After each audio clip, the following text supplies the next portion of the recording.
ഈ ഒരു സദസ്സ് നമ്മുടെയൊക്കെയും മനസ്സിൻ്റെ അകത്തളങ്ങളിൽ മനുഷ്യ സ്നേഹത്തിൻ്റെയും ആർദ്രതയുടെയും അനുകമ്പയുടെയും അല്പമെങ്കിലും ഉള്ളതുകൊണ്ടാണ് ഈ സമയം നമ്മളിവിടെ ഒരുമിച്ച് കൂടിയിട്ടുള്ളത്. സഹജാതരോടുള്ള സ്നേഹവും മനുഷ്യരോടുള്ള കരുണയും സഹജീവികളോടുള്ള ആർദ്രതയും നമ്മുടെ മനസ്സകങ്ങളിൽ എപ്പോഴും തളം കെട്ടി നിൽക്കേണ്ട ഒന്നാണ്. പ്രവാചകരായ മുഹമ്മദ് മുസ്തഫ സല്ലല്ലാഹു അലൈഹി വസല്ലമ തങ്ങൾ ഹിറാ ഗുഹയിൽ നിന്ന് ആദ്യ ദിവ്യവചനം ശ്രവിച്ച് അത് ഉൾക്കൊള്ളാൻ കഴിയാതെ പേടിച്ചു വിറച്ച് പനിബാധിച്ച് ശരീരം വിവരണമായി തന്റെ സഖി ബീവി ഖദീജ റളിയല്ലാഹു അൻഹാന്റെ വീട്ടിലേക്ക് കിതച്ച് ഓടിയെത്തി. പ്രവാചകർ സല്ലല്ലാഹു അലൈഹി വസല്ലം ജമ്മിലൂനി, എന്നെ പുതപ്പിട്ട് മൂടൂ, എനിക്ക് വിറയൽ, എനിക്ക് തണുപ്പ്, ശീതം വരുന്നു എന്ന് റസൂലുള്ള പറഞ്ഞപ്പോ മുത്തായ ഹബീബ് സല്ലല്ലാഹു അലൈഹി വസല്ലമയുടെ ഈ ബേജാറ് കണ്ടിട്ട് ഖദീജ റളിയല്ലാഹു അൻഹ പറയുന്ന ചില വാചകങ്ങൾ ബുഖാരി മുസ്ലിം ഹദീസിന്റെ ഗ്രന്ഥങ്ങളിൽ വലിയ പ്രാധാന്യത്തോടുകൂടെ എഴുതി വെക്കുന്നുണ്ട്. ആ വാചകങ്ങൾ നമ്മുടെയും ആശ്വാസത്തിന് കാരണമാവട്ടെ എന്ന് മനസ്സിലാക്കിയാണ് ഞാനത് ആദ്യം പറയുന്നത്.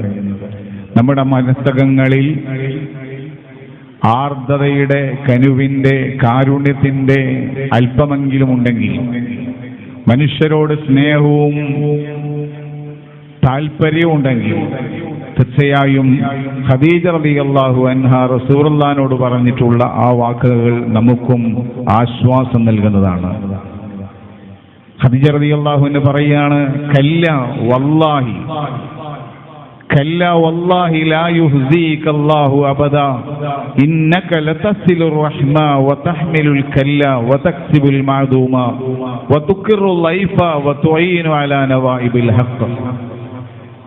പേടിച്ചു വിറച്ച് പനിബാധിച്ച് ബേജാറായി വന്ന റസൂലുള്ളാഹി സല്ലല്ലാഹു അലൈഹി വസല്ലമയെ വാരിയെടുത്ത് തന്റെ മാറോട് ചേർത്ത് തലയെടുത്ത് മടിയിൽ വെച്ച് തടികിത്തലോടിയിട്ട് പറയുകയാണ്, കല്ല വല്ലാഹി ലാ യുഹ്സികല്ലാഹു അബദാ, നിങ്ങൾ ബേജാറാവണ്ട, വിഷമിക്കേണ്ട, ബുദ്ധിമുട്ടണ്ട, പടച്ചോ നിങ്ങളെ കൈവടിയൂല, പടച്ചോ നിങ്ങളെ കൈവടിയൂല. ഇന്നക ലതസിലുർ റഹ്മ, നിങ്ങൾ കുടുംബബന്ധം ചേർക്കുന്ന ഏറ്റവും നല്ല കുടുംബനാഥനാണ്. വതഹ്മിലുൽ കല്ല, പാവപ്പെട്ടവരുടെ ഭാരം ഏറ്റെടുക്കുന്നവരാണ്. വതക്സിബുൽ മഅദൂമ, തൊഴിൽ രഹിതർക്ക് തൊഴിൽ കൊടുക്കുന്നവരാണ്. വതുഖിറുൽ ലൈഫ, അതിഥി സൽക്കാരത്തിന് താല്പര്യമുള്ള ആളാണ്. വതുഈനു അലാ നവായിബിൽ ഹഖ്, സത്യത്തിന്റെ എല്ലാ സുന്ദരമായ മാർഗങ്ങളിലും അങ്ങയുടെ ഇടപെടൽ ഉണ്ടാകുന്ന ആളാണെന്ന് ഖദീജ റളിയല്ലാഹു അൻഹ റസൂലുള്ളാഹിനെ സമാശ്വസിപ്പിച്ചുകൊണ്ട് പറയുകയാണ്. പ്രിയപ്പെട്ട സഹോദരങ്ങളെ, മോരിയാട് സാന്ത്വനം പാലിയേറ്റീവിന്റെ വാഹനത്തിൽ സമയമുള്ള ഒരു സമയത്ത് നിങ്ങൾ കയറി നോക്കിയാൽ നമ്മെ ഞെട്ടിപ്പിക്കുന്ന, വേദനിപ്പിക്കുന്ന നിരവധി കാഴ്ചകൾ നമുക്ക് കാണാൻ കഴിയും.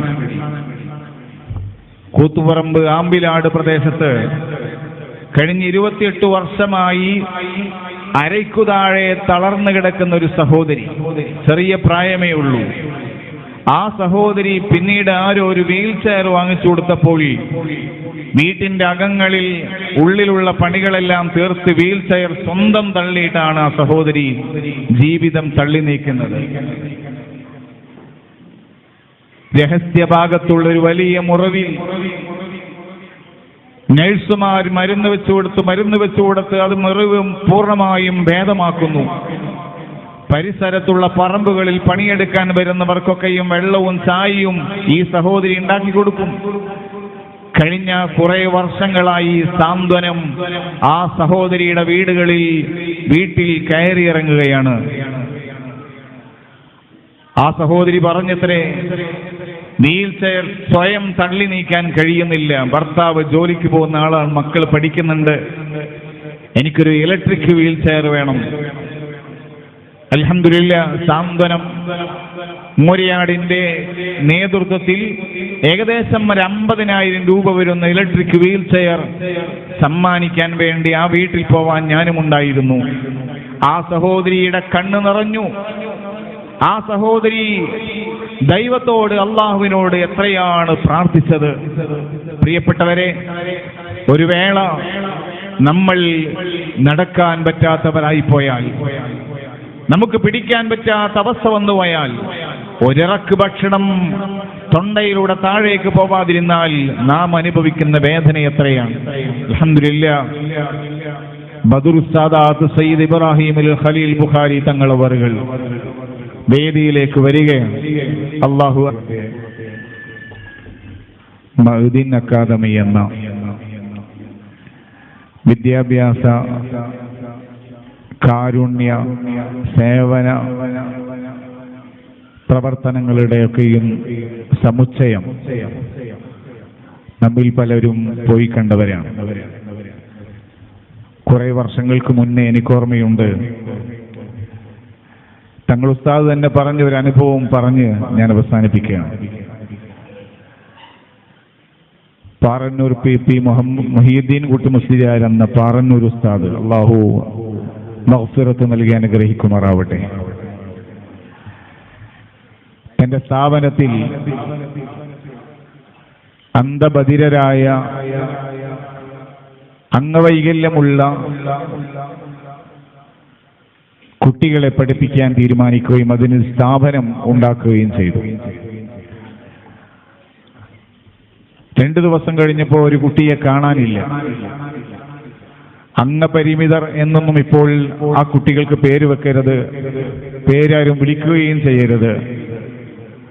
പുതിയ പേരുകൾ അത്തരം കുട്ടികൾക്ക് അല്ലെങ്കിൽ അത്തരത്തിലുള്ള മനുഷ്യർക്ക് വിളിച്ചുകൊണ്ടിരിക്കുകയാണ്.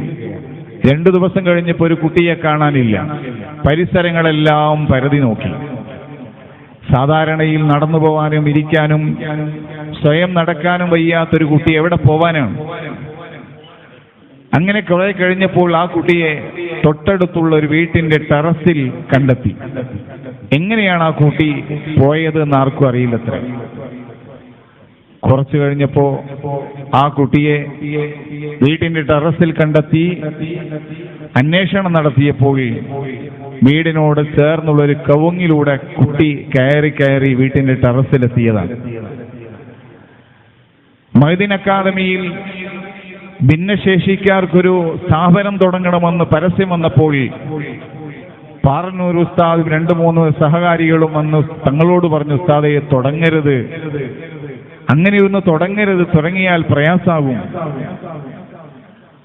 വിഷയങ്ങളൊക്കെ പറഞ്ഞപ്പോൾ തങ്ങൾ ഉസ്താദ് പറഞ്ഞു, നിർബന്ധമായും തുടങ്ങണം. കാരണം ഭിന്നശേഷിക്കാരാണ്, വിവിധങ്ങളായ കഴിവുള്ളവരാണ്. അങ്ങനെയാണ് അൽഹംദുലില്ലാഹ് മഅ്ദിൻ അക്കാദമിയിൽ ഏറ്റവും പ്രസക്തമായ രീതിയിൽ ഭിന്നശേഷിക്കാർക്ക് വേണ്ടി മാത്രമായി വലിയൊരു സ്ഥാപനം നടത്തുകയും അതിലൂടെ ഒരുപാട് കഴിവുകളുള്ള മക്കളെ ഉന്നതങ്ങളായ സോപാനങ്ങളിലേക്ക് കൈപിടിച്ച് കൂട്ടിക്കൊണ്ടുവരുന്ന ഉയർത്തുന്ന വലിയൊരു സ്ഥാപനത്തിന്റെ ചെയർമാൻ കൂടിയാണ് അഭിവന്ദരായ ഖലീൽ തങ്ങളുള്ള ഉസ്താദ്. അല്ലാഹു ആഫിയത്തുള്ള ദീർഘായുസ് നൽകി അനുഗ്രഹിക്കുമാറാവട്ടെ. നമ്മുടെ ചുറ്റുപാടുകളിൽ ഇതുപോലെ ഹതഭാഗ്യരായ 10,000-കണക്കിന് ആളുകളുണ്ട്. നേരത്തെ സാന്ത്വനം മൂരിയാടിന്റെ പാലിയേറ്റീവ് വാഹനങ്ങൾ കയറി ഇറങ്ങി എത്ര വീടുകളാണ്. ഇവിടെ പറഞ്ഞതുപോലെ കുടുംബത്തിന്റെ കൂടെ നിന്ന് അവസാന കർമ്മങ്ങളെല്ലാം വിശുദ്ധ ഇസ്ലാം അനുശാസിച്ചതുപോലെ ചെയ്ത് സൂറത്ത് യാസീൻ കേട്ടുകൊണ്ട് തഹ്ലീൽ ചൊല്ലി മരിക്കാനുള്ള ഭാഗ്യം പാലിയേറ്റീവിന്റെ ചികിത്സയിലുള്ള രോഗികൾക്ക് സാധ്യമാകുന്നു എന്നത് പ്രധാനപ്പെട്ട ഒരു വിഷയം തന്നെയാണ്. 250-ലേറെ വരുന്ന രോഗികൾ ഇതുപോലെ പാലിയേറ്റീവിന്റെ ചികിത്സയിലായി വീട്ടിൽ നിന്ന് ഈ ലോകത്തോട് യാത്ര പറഞ്ഞു പോയിട്ടുണ്ട്. അള്ളാഹു അവർക്കെല്ലാം മഗ്ഫിറത്ത് കൊടുക്കുമാറാവട്ടെ. ഞാൻ എൻ്റെ പ്രസംഗം ഇനി നീട്ടിക്കൊണ്ടുപോകുന്നത് ഉചിതമല്ലെന്നറിയാം. കഴിഞ്ഞ ദിവസം യൂട്യൂബർ കണ്ണൂർ ജില്ലയിലെ അൽമക്കർ എന്ന് പറയുന്ന സ്ഥാപനത്തെ കൊച്ചാക്കിക്കൊണ്ടൊരു വീഡിയോ ചെയ്ത് ശ്രദ്ധയിൽപ്പെട്ടു. ആ സ്ഥാപനത്തെ അറിയുകയോ കാണുകയോ പഠിക്കുകയോ ചെയ്യാതെ യൂട്യൂബർ പറയുന്നത് പണമുണ്ടാക്കാൻ വേണ്ടിയുള്ള പുതിയ വ്യാപാരം തുടങ്ങി എന്നാണ്. അൽമക്കർ എന്നതിനെ പരിഹസിച്ച് അദ്ദേഹം ആ വാക്കുകൾ ഉപയോഗപ്പെടുത്തി പറയുന്നത് മാതാപിതാക്കളെ നോക്കണമെന്ന് 3 വട്ടം തുടർച്ചയായി പറഞ്ഞിട്ട് ശേഷമാണ് ഉമ്മയെ നോക്കണം, പിന്നീടാണ് പിതാവിനെ നോക്കണമെന്ന് പറഞ്ഞത്. അത്രമാത്രം പ്രസക്തി മാതാപിതാക്കളെ പരിചരിക്കുന്നതിലുണ്ട് എന്ന് പറഞ്ഞ വിശുദ്ധ ഇസ്ലാം മാതാപിതാക്കളെ പിടിച്ചുകൊണ്ടുവന്ന് സ്ഥാപനത്തിൽ ആക്കുകയും അതിലൂടെ പണമുണ്ടാക്കാൻ വേണ്ടി പിരിവ് നടത്തുകയും ചെയ്യുന്നു എന്ന് ആക്ഷേപമുയർത്തുകയുണ്ടായി. അൽമക്കറിന്റെ സ്നേഹഭവനെ കുറിച്ച് നമ്മൾ അറിയണം. ആ സ്ഥാപനത്തിൽ തെരുവുകളിൽ കഴിയുന്ന മനുഷ്യർ, അവർ ഉമ്മയില്ലാത്തവരാണ്, ബാപ്പയില്ലാത്തവരാണ്, മക്കൾ നോക്കാൻ തയ്യാറല്ലാത്തവരാണ്, തെരുവിന്റെ മക്കളായി നായ്ക്കളോടൊപ്പം നരകയാതന അനുഭവിക്കുന്ന മനുഷ്യ പച്ചപ്പാവങ്ങളെ ആരോ സ്നേഹഭവനിലെത്തിക്കുമ്പോൾ അവർ അവിടെ പരിരക്ഷ നൽകുകയാണ്, അവർക്ക് ആശ്വാസം നൽകുകയാണ്. ഇതുവരെയും ജീവിച്ചിരിക്കുന്ന കുടുംബക്കാരുള്ളവരെയൊന്നും അവിടത്തേക്ക് കൊണ്ടുവരാൻ ആ സ്ഥാപനത്തിന്റെ അധികൃതർ പ്രേരിപ്പിക്കാറില്ല. തീർത്തും അനാഥമാവുന്ന മനുഷ്യരെ സ്ഥാപനത്തിലേക്ക് കൊണ്ടുവന്ന് അവർക്ക് പരിചരണം നൽകുന്നു, അവർക്ക് ജീവിതം നൽകുകയാണ്. അത്തരത്തിലുള്ള സ്ഥാപനങ്ങളെ കൊച്ചാക്കി തന്റെ യൂട്യൂബിലൂടെ വരുമാനം കിട്ടാനുള്ള ശ്രമത്തിന്റെ പേരിൽ അൽമക്കറിലെ സ്നേഹഭവനെയും അതുപോലുള്ള സ്നേഹഭവനുകളെയും കൊച്ചാക്കുന്ന തരത്തിലുള്ള വിമർശനങ്ങൾ നമ്മളാരും ചെവി കൊടുക്കേണ്ടതില്ല എന്ന് ഞാൻ സൂചിപ്പിക്കുകയാണ്. പ്രിയപ്പെട്ടവരെ, അതുകൊണ്ട് നമ്മുടെ ചുറ്റുപാടുകളിലുള്ള 100 കണക്കിന് രോഗികളുണ്ട്, പ്രശ്നക്കാരുണ്ട്. അവർക്കെല്ലാം താങ്ങാവുന്ന സാന്ത്വനത്തിന്റെ, മൂരിയാട് സാന്ത്വനത്തിന്റെ പാലിയേറ്റീവ് പ്രവർത്തനങ്ങളിൽ നിങ്ങളെല്ലാവരും സജീവമായി രംഗത്തുണ്ടാവണമെന്ന് ഞാൻ സൂചിപ്പിക്കുന്നു. ഒന്നുകൂടി സന്തോഷത്തോടുകൂടെ രേഖപ്പെടുത്തുന്നു. ഒരു മനുഷ്യന് വല്ലതും സംഭവിച്ചാൽ ആ മനുഷ്യന്റെ ജീവിതത്തിലേക്ക് തിരിച്ചു കൊണ്ടുവരാൻ നമ്മളെല്ലാവരും ഒരുമയോടുകൂടെ തയ്യാറാണ് എന്നതിന്റെ ഏറ്റവും അടുത്ത ഒരു ഉദാഹരണമാണ് മുത്താറി പീടികയിലെ അഷ്റഫ് സഖാഫി എന്ന ചെറുപ്പക്കാരനായ ഉസ്താദ്.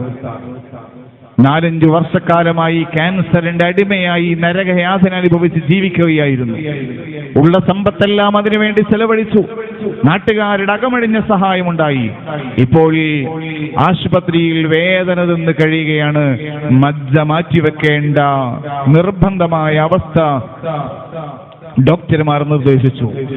അൽഹംദുലില്ലാഹ് 30 മണിക്കൂർ കൊണ്ട് 40 ലക്ഷത്തിലേറെ രൂപ സമാഹരിക്കാൻ ഈ പ്രദേശത്തുള്ള ചുറ്റുപാടുകളിലുള്ള നാട്ടിൻപുറങ്ങളിലുള്ള കേരളത്തിലെ മലയാളികൾ, പ്രവാസികളായ സഹോദരങ്ങൾ ആവുന്നത് കൊണ്ട് ഒത്തുപിടിച്ചപ്പോൾ സാധ്യമായി. ഇനിയും കനിവുള്ളവർ നമ്മുടെ ചുറ്റുപാടുകളിൽ ഉണ്ട് എന്നാണ് ഇത്തരം സംഭവങ്ങൾ നമ്മൾ അറിയിക്കുന്നത്. അല്ലാഹു സുബ്ഹാനഹു വ തആല സഹായിച്ചവർക്കെല്ലാം അർഹമായ പ്രതിഫലം നൽകുമാറാവട്ടെ. നമ്മുടെ ആവശ്യം പറഞ്ഞ് നമ്മളോ വേറെ ആരോട് ചോദിക്കേണ്ട അവസ്ഥ അല്ലാഹു നമുക്കാർക്കും നൽകാതിരിക്കട്ടെ എന്ന് ദുആ ചെയ്ത് ബിസ്മില്ലാഹിർ റഹ്മാനിർ റഹീം.